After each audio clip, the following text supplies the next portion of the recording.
Halo semua, selamat datang di Media Kreatif Financial bersama saya, Vicky Latifah. Kalian pasti udah denger kan berita tentang kasus Bunga Zainal kena jebakan investasi abal-abal yang dikelola temennya sendiri.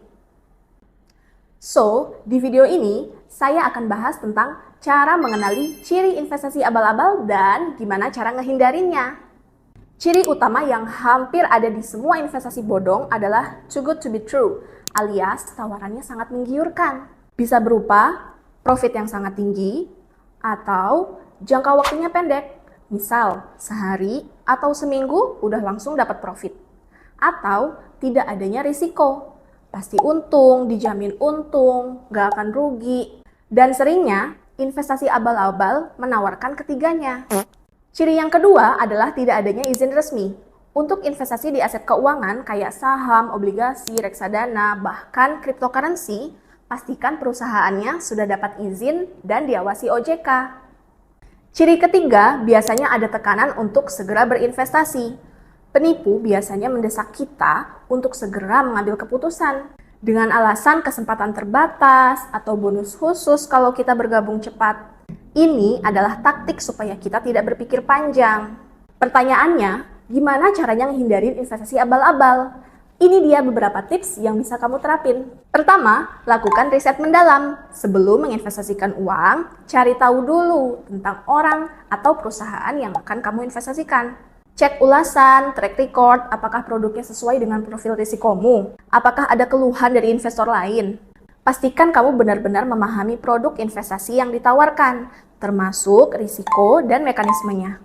Jangan mudah percaya dengan janji manis tanpa data yang jelas, walaupun kamu kenal baik dengan orang yang menawarkan. Nah, seperti udah dibahas, investasi abal-abal biasanya nawarin return yang sangat tinggi. Jadi, kamu perlu cari tahu juga berapa profit yang wajar dalam investasi di suatu bidang.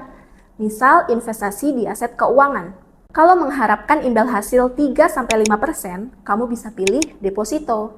Kalau mengharapkan imbal hasil 5-7%, bisa pilih obligasi pemerintah atau reksadana pasar uang, dan sebagainya.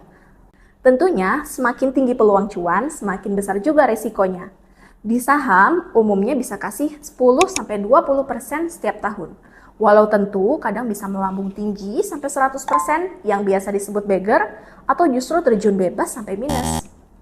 Di kasus Bunga Zainal, salah satu alokasi investasinya adalah bisnis laundry.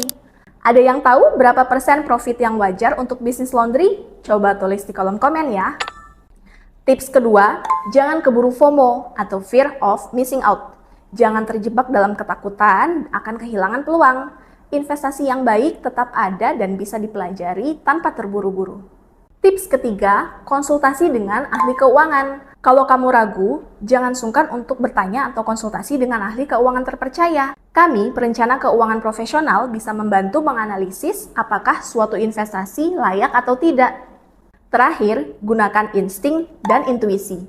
Jika sesuatu terasa nggak beres atau ada hal yang mengganjal, lebih baik mundur dan berpikir ulang. Insting tuh seringkali bisa membantu kita menghindari bahaya loh. Ingat, investasi yang baik adalah investasi yang aman dan terukur. Jangan sampai tergiur dengan janji manis yang tidak realistis. Selalu waspada, lakukan riset dan konsultasi dengan ahli sebelum membuat keputusan investasi. Semoga informasi ini bermanfaat dan bisa membantu kamu terhindar dari investasi abal-abal ya. Terima kasih sudah menonton, sampai jumpa di video berikutnya.